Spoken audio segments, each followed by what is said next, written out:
What's up, YouTube? Back at it again with another banger video. This time we're taking a look at The Tick, the complete Edlin. Now, in this video, we're just going to go over the first issue. It's an introduction.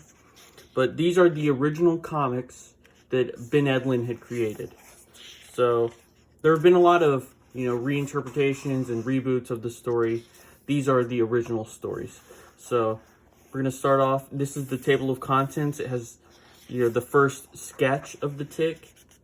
This is what he looked like, the very first sketch. You can see he's so different than how we picture him nowadays. I mean, he looks furry. He looks like his costume is covered in fur, which, based on, the cartoon and the TV shows and even the later comics, I've always been under the impression that his costume is smooth, that it's like rubbery.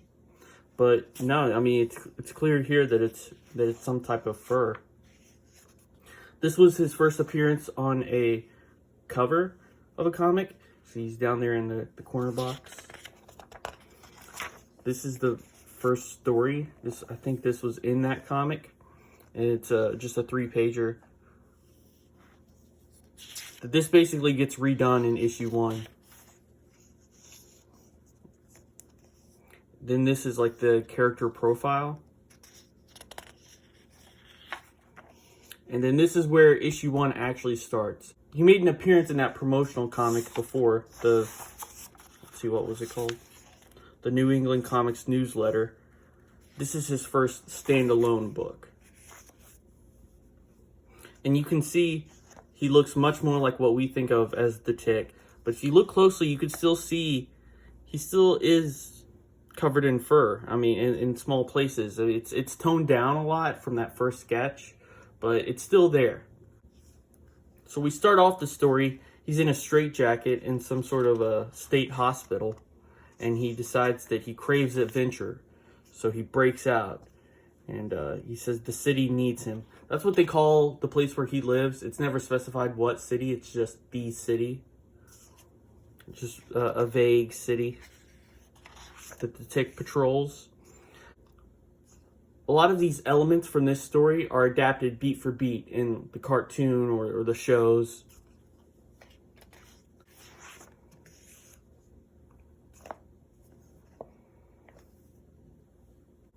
He has one of these viewfinder binocular type of toys that I remember having when I was a kid. But he says that it's like a crime detecting device. So when he clicks through it and looks through it, he's searching for crime. And while he's looking through it, he just so happens to be on top of this building where these ninjas are interrogating this old man and torturing him, and Tick accidentally falls through the roof. And he gets in the fight with these ninjas. He's able to beat them. We see that even though he's a big dumb guy and he doesn't really have any superpowers, he is just really strong, nigh invulnerable. He's able to beat them easily. This part was I remember this part in the cartoon. He jumps off the rooftop and he lands on a flagpole, and the flagpole just snaps. Aha! I'll bounce off that flagpole and flip to safety. Aha! We see this guy sitting on the curb. He appears in some of the stories as just like a background character. He's always witnessing like these bizarre adventures of the Tick, and they always come across him somehow, no matter where he goes. So the ninjas try and follow him down, but when they hit the pavement, they die. They just splash into goop onto the road. Then this is where he explains he is a Tick. This guy is like, what are you, some kind of bug? Some sort of roach or something? He is the Tick.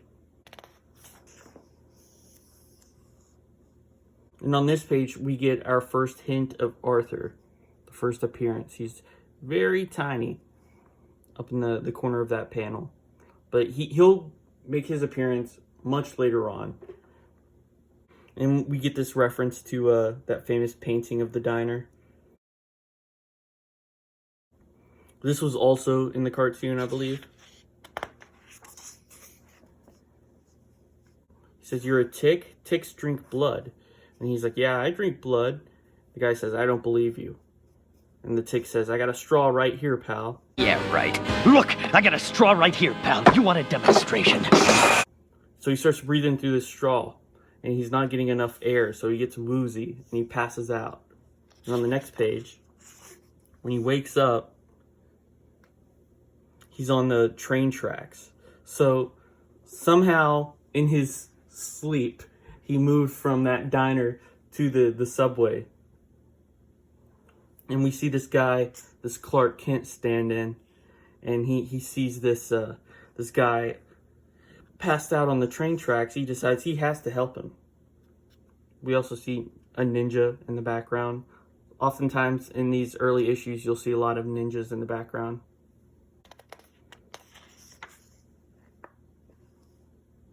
So this Clark Kent stand-in, his name's Clark Oppenheimer. He sees the tick pass out on the train tracks. He hops down there and rushes to help him. He doesn't know the tick is a superhero. And of course, the tick doesn't know that this guy is a superhero. So when they meet, they're both trying to save each other. And they wind up kind of struggling as the train is coming. And they get run over by the train. And this reminds me of the Master Race story. That might be a reference. I'm not sure. I'm not sure if that was intentional. I mean, it would kind of have to be, I imagine, with these types of panels. So on the other side of the tunnel, the Tick and Clark Oppenheimer, they fall out, and you can see Clark's clothes are all torn up. You can see his superhero costume underneath. And Clark realizes, oh, you're a superhero? Well, then you've just wasted my time. So they sort of become antagonistic towards each other. I mean, the Tick is an annoyance to Clark. The Tick is always getting in his way.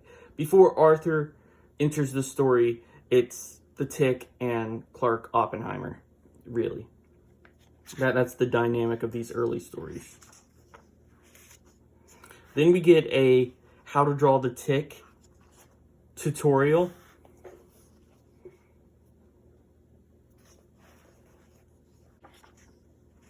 And we get these nice pinup pages. I have no idea who this woman's supposed to be. I don't think she's in the story at all. She's just a fangirl of the Tick. I really like this horizontal pinup. This was colored, and I think it was shown earlier in the book.